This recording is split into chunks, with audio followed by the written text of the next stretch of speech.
Bueno, los derbis siempre son un partido especial. Primero porque hay mucha gente de la comunidad que lo sigue, ¿no? Al final están todos los clubes y la prensa pendiente de este partido. Además, tiene un añadido que al ser la última jornada y que ambos equipos nos estemos jugando cosas, la verdad que es un partido especial.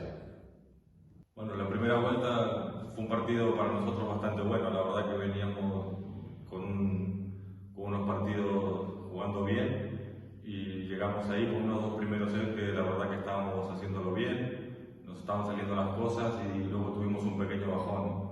Ellos recuperaron su juego un poco, la verdad que empezaron a recibir mucho mejor y al final acabó en un tiebreak. El tiebreak sí que fue hasta mitad igualado, pero luego tuvimos varios aciertos y acciones buenas que lo decantaron para nosotros. Creemos que aquí la vuelta va a ser un partido muy parecido.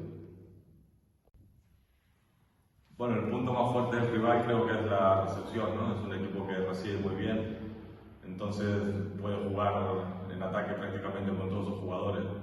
Tiene un opuesto que lo está haciendo muy bien y está haciendo muy buenos números, entonces sabemos que va a ser esa una de las claves del partido. Sí, evidentemente es un partido decisivo, el último porque ambos equipos nos estamos jugando cosas, ¿no? Si bien la permanencia ya la tenemos prácticamente asegurada los dos, están los playoffs ahí, así que va a ser un partido seguramente de muchas emociones y jugándonos todo el tiempo, ¿no?